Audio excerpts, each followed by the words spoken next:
अस्सलाम वालेकुम क्लास। आज हम क्लास 6 मैथ चैप्टर 2 की एक्सरसाइज 2.1 के नेक्स्ट क्वेश्चन मतलब क्वेश्चन नंबर 6 वो स्टार्ट करेंगे। लेकिन उससे पहले लेक्चर में हमने टर्म टू टर्म रूल पढ़ लिया था और उससे रिलेटेड क्वेश्चन कर लिए थे।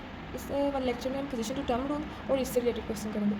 तो पोजीशन टू टर्म रूल ये है कि position to term defines the value of each term, मतलब हर टर्म की जो वैल्यू है हम उसकी with respect to its position उसकी पोजीशन के हिसाब से फाइंड करते हैं। ठीक है, डिफाइन करते हैं। तो इसके साथ मैं आपको पहले एग्जांपल देती हूँ, फिर मैं दोबारा एक्सप्लेन करती हूँ इसकी डिफाइन को। तो एग्जांपल, हम एक सीक्वेंस ले रहे हैं 5, 6, 7, 8 एंड अप टू 7। क्वेश्चन में वो आपको कहेंगे कि फाइंड द nth टर्म। ठीक है, इसकी nth टर्म फाइंड करें। ऐसे भी कह सकते हैं find nth term by using position to term rule. सबसे पहले हमें पता होना चाहिए इसकी फर्स्ट टर्म। ठीक है, हमें पता है कि इसकी फर्स्ट टर्म इसको कहते हैं first term of the sequence, इसको second term, third term and fourth term up to 7। तो फर्स्ट टर्म A1 से डिनोट करते हैं, हमने पहले वाले लेक्चर में देखा। इसको कहते हैं first term of the sequence. और फर्स्ट टर्म ऑफ सीक्वेंस क्या है हमारे पास 5, और ये हमें इसके nth टर्म फाइंड करनी है। तो हमें देखना है ये 5 कैसे बना होगा। ठीक है, अगर हम 4 में +1 करें, ठीक है, ऐसे लिख लेते हैं 1 + 4, हमारे पास फर्स्ट टर्म आ गई ना 5। इस तरह इसकी सेकंड टर्म, अगर हम 2 में +4 कर दें तो हमारे पास सेकंड टर्म आ जाती है 6। सही है, इस तरह इसकी सेकंड टर्म कैसे आएगी, अगर हम 3 में +4 ऐड कर रहे हैं तो हमारे पास 7 आ रहा है। ठीक है, इसी तरह इसकी फोर्थ टर्म पास 4 + 4, ठीक है 8, ये वाली एंड सो ऑन। अब हमने इसकी nth टर्म फाइंड करनी है। nth टर्म उसको हम डिनोट करते हैं an से। nth टर्म को हम डिनोट करते हैं an से। ठीक है, अच्छा ये देखिए, अगर यहाँ पे 1 है तो यहाँ पे भी 1 है, यहाँ पे 2 है तो यहाँ पे भी 2 है। इसका मतलब ये है कि हम हर टर्म में 4 4 ऐड करते जा रहे हैं। तो इसका मतलब है कि nth टर्म जो हमारी होगी उसमें भी हम 4 ऐड करेंगे।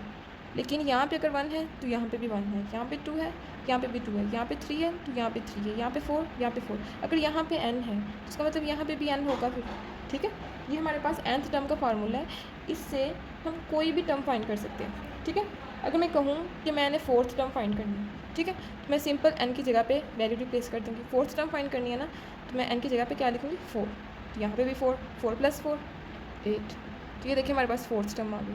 इसी तरह अगर मैं कहूँ कि मैंने 50 टर्म फाइंड करनी है तो n की जगह पे बस 50 लिखूँगी, यहाँ पे भी n की जगह पे 50 + 4, तो हमारे पास आ गई वो 54 होगी।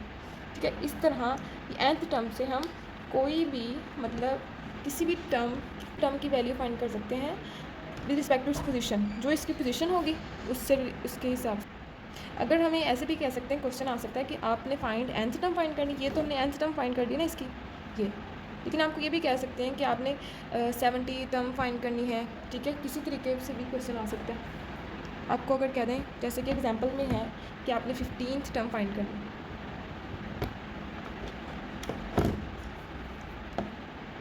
15th टर्म फाइंड करें, तो अब हमारे पास an तो हमने फाइंड किया हुआ है। ठीक है, nth टर्म क्या है हमारे पास an = n + 4। तो 15th टर्म जब हमने फाइंड करनी है तो क्या करना है, बस n की जगह पे 15 लिख देना है। तो 15 + 4 क्या आ गया हमारे पास 19, तो हमारे पास 15th टर्म आ गई। ठीक है, इसी तरह कोई और टर्म कह दें आपको तो बस आपने n की जगह पे रिप्लेस करना है। तो सबसे पहला हमारा जो काम है ना कि हमने उसकी nth टर्म फाइंड करनी है। nth टर्म अगर हम फाइंड कर लें तो हम कोई भी टर्म फाइंड कर सकते हैं with respect to its position, जो हमें कही होगी पोजीशन तो हम वो फाइंड कर सकते हैं। तो ये है पोजीशन टू टर्म रूल। अब हम इससे रिलेटेड क्वेश्चन करते हैं, क्वेश्चन नंबर 6। तो अब हम इसका करते हैं क्वेश्चन नंबर 6। इसमें है find the general term of the following number sequence. मतलब हमें सीक्वेंस दी होंगी और हमने इनकी जनरल टर्म फाइंड करनी है। लेकिन जनरल टर्म क्या होती है, जैसे कि मैंने पहले बता दिया आपको nth टर्म। ठीक है, nth टर्म हमने पढ़ी, उसी nth टर्म को हम कहते हैं जनरल टर्म। हर सीक्वेंस की nth टर्म मतलब जनरल टर्म होती है, तो वो हमने फाइंड करनी है इस सीक्वेंस की। तो हम इसके लिए हम देखेंगे पहले हमारे पास फर्स्ट टर्म क्या है, हमारे पास फर्स्ट टर्म है A1 6, हमारे पास फर्स्ट टर्म है A1 6, सेकंड टर्म, ठीक है, सेकंड टर्म है हमारे पास दी हुई है ना 13, लेकिन हमने nth टर्म जैसे कि जनरल टर्म फाइंड करनी है, तो उसके लिए हमें पता होना चाहिए कि ये सेकंड टर्म इसमें ऐसा क्या किया कि हमारे पास 13 आया है। जैसे कि क्वेश्चन नंबर 1 में मैंने बताया था कि हम सेकंड टर्म में से माइनस करते हैं ना, उसमें आया था कि हम विच नंबर इज़ एडिड, हम कौन सा नंबर ऐड कर रहे हैं कि हमारे पास नेक्स्ट टर्म आ रही है। तो ये देखना है अभी क्या आप मल्टीप्लाई कर रहे हो कुछ ऐसा, या फिर इसमें कुछ ऐड कर रहे हो या कुछ सब्ट्रैक्ट कर रहे हो। तो हम इसके लिए देखते हैं कि second term minus first term, second term क्या है हमारे पास 13 में से माइनस फर्स्ट टर्म, तो क्या आ जाता है हमारे पास 7, ठीक है। इसका मतलब ये है कि हम 6 में जब हम +7 ऐड कर रहे हैं, ठीक है, तो हमारे पास आ जाता है 30।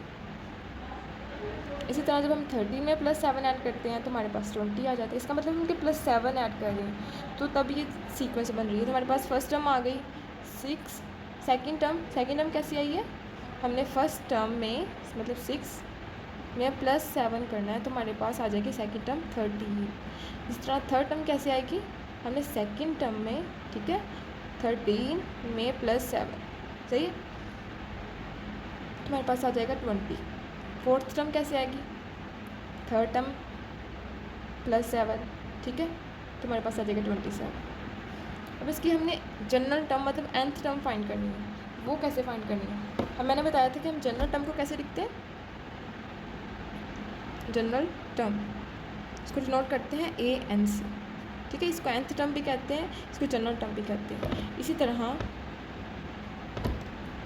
ये देखें, पहले हमने जनरल टर्म फाइंड करनी है, वो लिख ली हमने AN, सही है, और हमें पता है कि हम हर एक में +7 ऐड करते जा रहे हैं, तो यहाँ पे भी +7 ऐड करेंगे, ठीक है। लेकिन हम ये देख रहे हैं कि हम हर दफ़ा प्रीवियस टर्म में ऐड कर रहे हैं, ठीक है।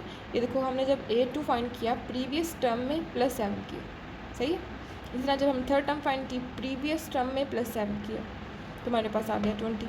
इसी तरह जब हमने फोर्थ टर्म फाइंड की तो हमने A3 में +7 किया था, तब हमारे पास आ गया 27। इसी तरह जब हम AN फाइंड करेंगे, इसका मतलब यहाँ पे कोई प्रीवियस टर्म होगी जिसमें हम +7 ऐड करेंगे, हमारे पास nth टर्म आ जाएगी, ठीक है। और इसके लिए तो हमें पता है कि यहाँ पे आएगा AN-1, ठीक है, ये होती है मतलब n से प्रीवियस होती है ये टर्म AN-1। लेकिन इसको भी मैं समझा देती हूँ आपको, ये देखिए, और इसको भी मैं लिखूँ A2, यहाँ पे हमारे पास ये कौन सी टर्म थी, A1, A2 इक्वल A1 +7, ऐसे किया। इसी तरह थर्ड टर्म देखें, हमारे पास A3 है, तो यहाँ पे टर्म कौन सी है, A2 मतलब 13, A2 है यहाँ पे +7, ठीक है। जब हमने फोर्थ टर्म लिखी A4, तो यहाँ पे कौन सी टर्म हमने ऐड की, थर्ड टर्म A3 +7। देखिए यहाँ पे एक नंबर बड़ा आ रहा है इससे, मतलब 1 है तो यहाँ पे 2 है, यहाँ पे 2 है, यहाँ पे 3 है, यहाँ पे 3 है, तो यहाँ पे 4 है। इसी तरह अगर यहाँ पे n है तो यहाँ से उससे एक छोटा नंबर आएगा n-1, ठीक है। यहाँ पे आपको देखो n की जगह पे कोई भी नंबर पुट करोगे ना, अगर आप 5 पुट करेंगे तो 5 में से आप एक नंबर माइनस कर दें, ठीक है, 5 में से एक नंबर माइनस किया तो क्या आ जाता है 4। इसका मतलब यहाँ पे 4 टर्म होगी, यहाँ पे 5 है, यहाँ पे 4 होगी, ठीक है। तो हम इसको इस फॉर्म में लिखते हैं कि हमारे पास ये आ गई हमारे पास इसकी जनरल टर्म AN = AN-1, ये प्रीवियस टर्म +7। अब इसका क्वेश्चन नंबर 2 करते हैं। अब इसका क्वेश्चन नंबर 2 किया, इसमें भी हमने ऐसे ही करना है कि पहले सेकंड टर्म में से माइनस करके हमने देख लेना कि हम क्या इसमें ऐड कर रहे हैं, ठीक है। तो 7 में से -5 किए तो हमारे पास 2, इसका मतलब हम +2 ऐड कर रहे हैं। 5 में +2 ऐड किया 7, 7 में +2 ऐड किया 9, 9 में +2 ऐड किया तो 11। तो हमारे पास फर्स्ट टर्म क्या है, A1, ठीक है, 5। हमारे पास A2 क्या है, प्रीवियस टर्म में +2 ऐड किया, हमारे पास क्या आ गया 7, सही है। और ये है टर्म टू टर्म रूल है, जिसमें हम प्रीवियस टर्म में, मैंने जैसे कि पहले लेक्चर में हमने वहाँ पे किया था ना टर्म टू टर्म रूल, कि हम प्रीवियस टर्म से नेक्स्ट टर्म फाइंड करते, तो ये प्रीवियस टर्म को यूज़ किया है, तो ये टर्म टू टर्म रूल है, सही है। और उसकी मदद से हम जनरल टर्म फाइंड कर रहे हैं। अब है A3 थर्ड टर्म, मतलब 7 + 2, 7 + 2 9, A4 9 + 2 that is equal to 11। तो हमने इसी तरह nth term general term find करनी है, तो अप टू सोन, तो यहाँ पे हमारे पास n +2 ऐड करते हैं, यहाँ पे +2 ऐड करेंगे, और हमारे पास इसका मतलब ये देखो हमने हर दफ़ा उससे प्रीवियस टर्म दी है, तो इस an की प्रीवियस टर्म क्या है, an-1, ठीक है। तो ये हमारे पास आ गई इसकी जनरल टर्म क्वेश्चन नंबर 2 की। जब हम क्वेश्चन नंबर 3 करते हैं,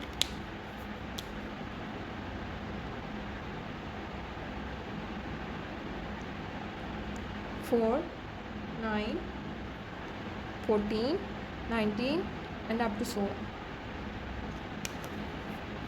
इसको भी ऐसे करेंगे 9 - 4, इसका मतलब हम 5 ऐड कर रहे हैं, हर दफ़ा 5 ऐड कर रहे हैं। तो फर्स्ट टर्म क्या है हमारे पास, A1 4, सेकंड टर्म 4 + 5, हमारे पास 9 आ रहा है। थर्ड टर्म 9 में +4, 9 में +5, 5 ऐड कर रहे हैं, ठीक है। 9 में +5 ऐड किए तो हमारे पास 14 एंड अप टू 16। इस तरह हमारे पास nth टर्म आ जाएगी an, हर दफ़ा प्रीवियस टर्म an की क्या आती है, an-1, सही है, an-1 +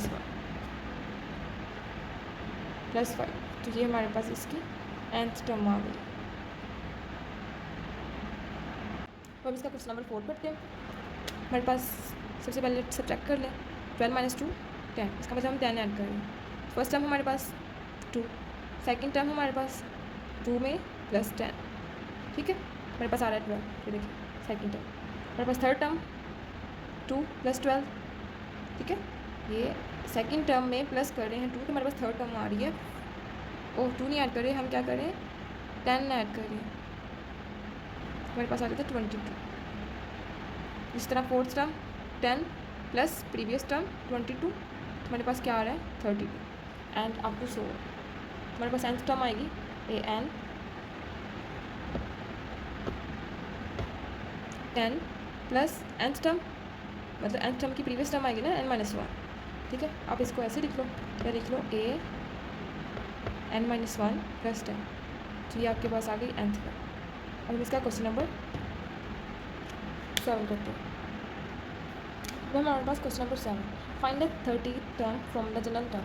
मैंने जब हमने पोजीशन टू टर्म रूल पढ़ा तो मैंने आपको बताया कि हमारे पास जनरल टर्म हो तो हम कोई भी टर्म फाइंड कर सकते हैं। अब उन्होंने हमें जनरल टर्म दी हुई है, ठीक है, और हमने 30th टर्म फाइंड करनी है, तो बस क्या करना है, हमने n की जगह पे 30 पुट कर देना है। बस एक यहाँ पे n आ रहा है, यहाँ पुट करेंगे, एक यहाँ पे n आ रहा है और यहाँ पे पुट करेंगे, सही है। तो हम A30 और ये यहाँ पे n है ना 230 + 1, 2 × 30 60 + 1 दैट इज इक्वल टू 61। बस इतना सा था। इसे क्वेश्चन नंबर 2 करते हैं।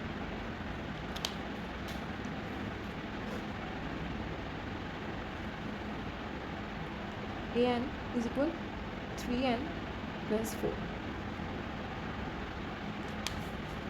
क्या करना है, हमने बस n की जगह पे 30 रिप्लेस कर देना, क्योंकि मैंने कहा हुआ है कि आपने बस 30 टर्म फाइंड करनी है, तो बस n की जगह पे 30 रिप्लेस कर दे जाना, आपका आंसर आ जाएगा। तो A30 इक्वल 3 × 30 + 4, हमारे पास आ जाएगा 90 + 4 दैट इज इक्वल टू 94। तो ये हमारे पास आ गया इसका आंसर। सो क्वेश्चन नंबर 3 करते हैं।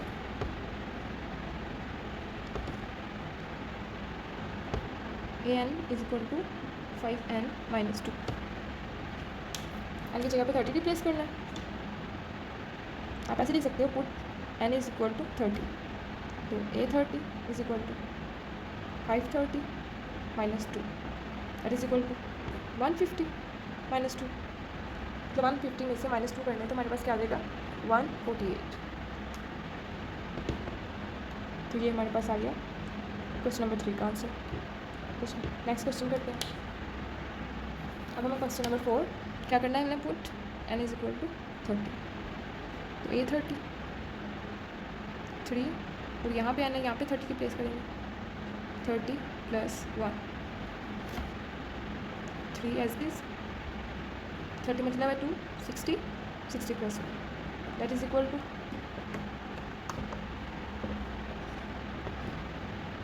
3/61 हमारे पास आ गई है 30th टर्म 3/61। अब हम क्वेश्चन नंबर 8 करते हैं। तो हम इसका क्वेश्चन नंबर 8 करेंगे। उसमें है the general term of the number sequences are given. अब हमें जनरल टर्म्स दी हुई हैं, क्योंकि क्वेश्चन नंबर 7 में दी थी। Find list the first 4 terms for each sequence. यहाँ पे उन्होंने कहा कि आपने पहली 4 जो हैं टर्म्स वो फाइंड करनी है। जैसे क्वेश्चन नंबर 7 उन्होंने 30 टर्म फाइंड करने का कहा था, तो इसमें यहाँ पे उन्होंने कहा कि आपने फर्स्ट 4 मतलब पहली 4 फाइंड करनी टर्म्स। तो हम क्या करेंगे, वहाँ पे हम n=30 पुट करते थे ना, तो यहाँ पे हम पहले फर्स्ट टर्म फाइंड करने के लिए n=1 पुट करेंगे। ठीक है, फर्स्ट टर्म तो ऐसे लिख लेते हैं। ठीक है, फर्स्ट टर्म में क्या होता है, हमारे पास a1 होता है, मतलब n की जगह पे 1 पुट करना है। तो यहाँ पे भी n है, n की जगह पे 1 पुट किया। ठीक है, 3 1 तो 3 और +5 8। सेकेंड टर्म a2, इसका मतलब क्या करेंगे, हम n की जगह पे 2 पुट करेंगे। तो n की जगह पे 2 पुट किया, 2 3 2 6 6 + 5 11। थर्ड टर्म, आप चाहे ये लिखें या ना लिखें, लेकिन इससे पता चल रहा है कि आपने फर्स्ट टर्म लिखी, सेकंड टर्म लिखी, और ये आपके पास है थर्ड टर्म। n की जगह पे 3 रिप्लेस किया और +5। ठीक है, 3 is 9 and 9 + 5 14। और फोर्थ टर्म a4, 3 की जगह पे 4, n की जगह पे 4 रिप्लेस किया and +5। 3 4 12 and 12 + 5 17। तो हमारे पास ये फर्स्ट 4 टर्म्स आ गए। हम इसका क्वेश्चन नंबर 2 करते हैं।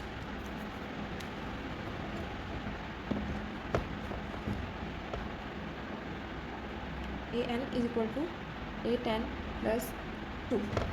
फर्स्ट टर्म फाइंड की हमने, a1 8 1 + 2, n की जगह पे पुट करना है। ठीक है, 8 and 8 में +2 किए 10। सेकेंड टर्म 8 + 2, 8 × 16 and 16 में +2 ऐड किए हमने 18। थर्ड टर्म n की जगह पे 3 रिप्लेस किया, 8 × 24 और 24 में +2 ऐड किए 26। फोर्थ टर्म n की जगह पे 4 रिप्लेस किया, 8 4 × 32 और 32 में +2 ऐड किए 34। तुम्हारे पास ये फर्स्ट 4 टर्म्स आ गए। वैसे क्वेश्चन नंबर 3 करते हैं। यहाँ पे भी हम ऐसे करेंगे। फर्स्ट टर्म a1, n की जगह पे 1 रिप्लेस किया कि यहाँ पे इसका स्क्वायर, तो आ जाएगा 5 + 1 = 6।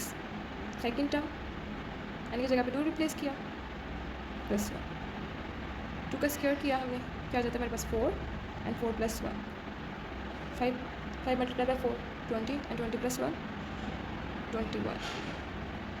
थर्ड टर्म n की जगह पे हम 3 रिप्लेस किया, 3 का स्क्वायर लिया, तो हमारे पास क्या आ जाता है 9 and 9 5 × 45 and 45 + 1 = 46। इस तरह इसकी फोर्थ टर्म n की जगह पे हम 4 रिप्लेस करेंगे, 4 का स्क्वायर +1, 4 का स्क्वायर 16 and 16 × 5 that is 80 80 + 1 81। तो हमारे पास ये फर्स्ट 4 टर्म आ गई। क्वेश्चन नंबर 4 करते हैं। an = 4n + 12। हमारे पास फर्स्ट टर्म n की जगह पे 1 रिप्लेस करेंगे, यहाँ पे 1 +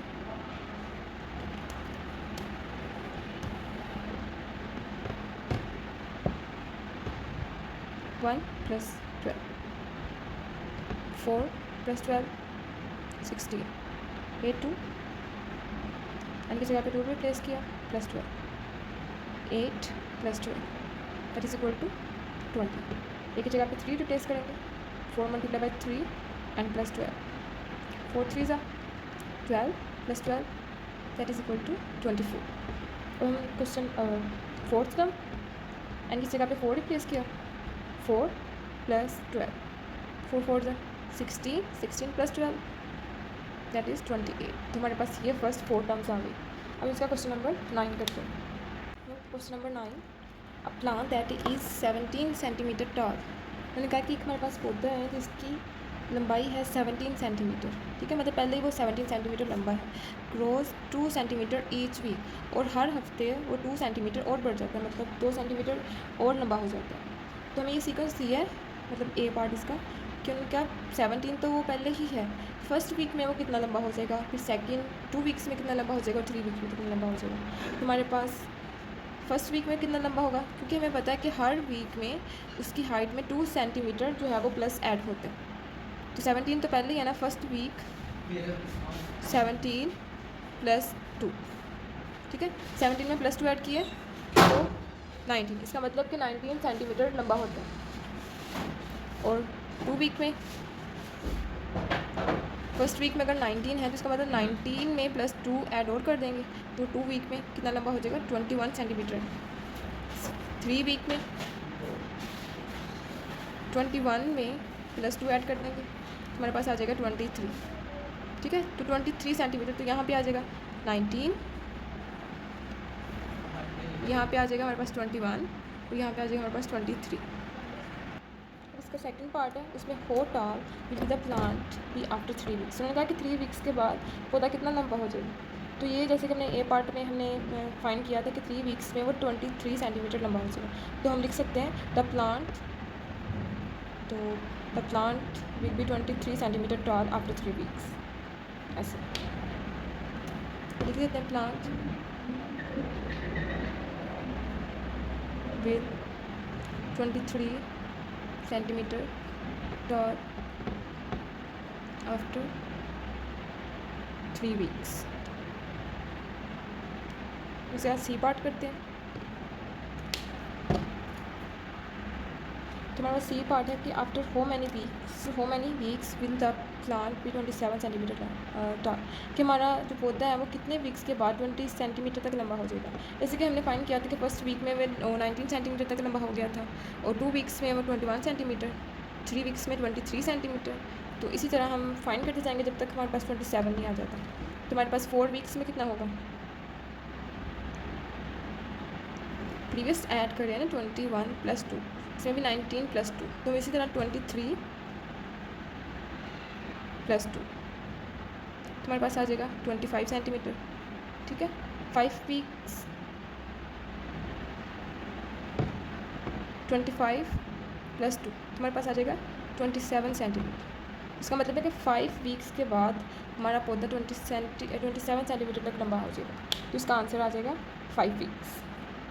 तो अब हमारे पास है question number 10। Ibrahim solve 5 questions of an exercise in the subject of math in 20 minutes. मैंने कहा कि इब्राहिम जो है वो किसी एक मैथ की एक्सरसाइज के 5 क्वेश्चन कर रहा है 20 मिनट्स में, 7 क्वेश्चंस इन 30 मिनट्स, ठीक है। 7 क्वेश्चन कर रहा है वो 30 मिनट्स में, 9 क्वेश्चन इन 40 मिनट्स, ठीक है। ये उन्होंने बताया कि when will he solve 13 questions and 15 questions if the pattern is continue. और कह रहे हैं कि उसी हिसाब से काम करता जाएगा तो वो 13 और 15 क्वेश्चन कितने मिनट्स में करेगा, ठीक है। और जो वो मिनट्स होंगे ना हम उनको कन्वर्ट करना है और एंड मिनट के हिसाब से। तो सबसे पहले हम लिखेंगे कि किस तरह कर रहा है इब्राहिम, वो कर रहा है 5 क्वेश्चन उसने किए 20 मिनट्स में। हम लिखेंगे 5 क्वेश्चंस किए ना कितने मिनट्स में, 20 मिनट्स में। अच्छा, उसने 7 क्वेश्चन किए 30 मिनट्स में, 7 क्वेश्चन किए 30 मिनट्स में, 9 क्वेश्चन किए 40 मिनट्स में। पहले आप पैटर्न देखें कि देखो 5 में क्या ऐड किया कि हमारे पास 7 आया, प्लस 2 ऐड कर दिया, तो 7 में प्लस 2 ऐड करें, इसका मतलब कि वो 2 क्वेश्चन बढ़ा रहे हैं, ठीक है। और ये भी पैटर्न देखें कि आप 20 में प्लस 10 करें तो हमारे पास 30, ठीक है। 30 में प्लस 10 किया तो हमारे पास 40। इसका मतलब ये है कि जब पहले क्वेश्चन 5 किए 20 मिनट्स में, उसने 2 क्वेश्चन और किए 7 हो गए, तो उसने किए 10 मिनट्स और उसमें ऐड करके 30 मिनट्स में। इसी तरह पहले इस पैटर्न को हम करते हैं फॉलो क्वेश्चंस का कि 5 + 2 7, 7 + 2 9, 9 + 2 9 में +2 किया ना तो मेरे पास आता है 11 क्वेश्चंस। हमें चाहिए 13 और 15 क्वेश्चंस, तो 11 में भी +2 करेंगे यार तो हमारे पास आ जाएगा 13 क्वेश्चंस, ठीक है। 13 में +2 ऐड करेंगे तो हमारे पास आ जाएगा 15 क्वेश्चंस, सही है। इसी तरह इस हिसाब से पैटर्न के हम 10 मिनट्स ऐड करते जा रहे हैं। तो यहाँ पे 40 में +10 किए 50 मिनट्स, 50 में +10 किए 60 मिनट्स, 60 में +10 किए तो हमारे पास 70 मिनट्स, ठीक है। तो ये हमारे पास आ गया इसका सिंपल आंसर। लेकिन उन्होंने पूछा था आपसे सिर्फ 7 कि उन्होंने 13 क्वेश्चन कितने मिनट्स में किए और 15 क्वेश्चन 13 क्वेश्चन जो हैं उसने किए हैं 60 मिनट्स में और 15 क्वेश्चन किए उसने 70 मिनट्स में। इस मिनट्स को उन्होंने काइन मिनट्स को अपने आवर्स में कन्वर्ट करना है। तो ये 60 मिनट में पता है कि 1 आवर हैज़ 60 मिनट्स, मतलब 1 घंटे में हमारे पास 60 मिनट्स होते हैं, ठीक है। तो ये 60 मिनट्स हैं, तो हम इसकी जगह 1 आवर लिख सकते हैं ना। 1 आवर मतलब 1 घंटे में उसने 60 मिनट्स, 1 घंटे में 60 मिनट्स होते हैं। तो ये 70 है, तो इसका मतलब 70 को हम लिख सकते हैं 60 + 10, मतलब 1 आवर और 10 मिनट्स, 1 आवर एंड 10 मिनट्स। तो हमारे पास ये आंसर है। अब इसका क्वेश्चन नंबर 11 करते हैं। तो इसका क्वेश्चन नंबर 11 करेंगे। A company used 10 cartons to pack balls. तो मतलब एक कंपनी जो है वो 10 कार्टन यूज़ करती है बॉल्स को पैक करने के लिए। If the company pack 20 balls in the first carton, मतलब अगर वो पहले कार्टन में 20 बॉल्स पैक किए हैं उसने, 25 balls in the second carton, और दूसरे कार्टन में 25 बॉल्स पैक किए हैं, थर्ड कार्टन में 30 बॉल्स ऐड किए हैं, एंड और इसी तरह करते जा रहे हैं। तो हम फाइंड करें कि नंबर ऑफ़ बॉल्स के फोर्थ कार्टन में कितनी बॉल्स होंगी, फिफ्थ कार्टन में, सिक्स कार्टन में, 7, 8, 9 एंड 10th। तो ये हमने फाइंड करनी है। पहले हमने देख लेनी है, पैटर्न देखते हैं इनका कि फ़र्स्ट कार्टन में कितने बॉल्स उन्होंने इसमें पैक्ड किए हैं। फर्स्ट कार्टन में 20 बॉल्स किए, ठीक है। सेकंड में कितनी की है उन्होंने, 25 बॉल्स, ठीक है। इसी तरह थर्ड कार्टन में कितने यूज़ किए, पैक किए हैं, थर्ड कार्टन में 30 बॉल्स। हमने 4, 5, 5, 6, 7, 8, 9 और 10th का बताना है। तो अब देखें क्या करें कि हर दफ़ा 5 बॉल्स ज़्यादा पैक करें, ठीक है। 20 था 25 के बाद +5 किया 30। इसी तरह तो हमारे पास फोर्थ में कितनी करेंगे, वो 35 +5 ऐड करें ना। हर दफ़ा 5 बॉल्स ज़्यादा पैक करें, 20 के बाद 25, 25 के बाद 30, 30 के बाद 35। इसी तरह जब हमारे पास फिफ्थ कार्टन होगा, ठीक है, तो वो कितनी पैक करेंगे, 40 बॉल्स। सिक्स्थ होगा जब, तो करेंगे 45 बॉल्स, ठीक है। 7th कार्टन में कितने करेंगे, 50 बॉल्स। 8th में इसी सेम, 9th में एंड 10th में, 8th, 9th एंड 10th कितने करेंगे वो, हर दफ़ा 5 ऐड करें ना ज़्यादा। 55 बॉल्स 8th में किए उसने, 9th में 60 बॉल्स, 10th में 65 बॉल्स। तो बस ये हमने बताना था। अब इसका सेकंड पार्ट करते हैं। सेकंड पार्ट में उन्होंने कहा कि how many balls are there are together in 10 cartons. कहने उन्होंने 10 कार्टन्स में कितनी बॉल्स टोटल कितनी उन्होंने पैक की। तो जैसे कि उन्होंने पहले दिया है कि अपने फर्स्ट कार्टन में उन्होंने 20 बॉल्स की थी, ठीक है। सेकंड कार्टन में 25 बॉल्स की, थर्ड कार्टन में 30 बॉल्स। तो बाकी जो पहले वाला पार्ट किया है ना, उसमें हमने सारी बॉल्स लिखी हुई थी, तो उन्हीं का हमने सम करना है। तो आप देखिए, पहले फर्स्ट में 20 बॉल्स प्लस सेकंड में कितनी की, 25 बॉल्स, थर्ड में 30 बॉल्स। इसका फर्स्ट पार्ट मैंने रेस कर दिया, आप वहाँ से देखना। तो सारी बॉल्स ऐसे लिखनी है।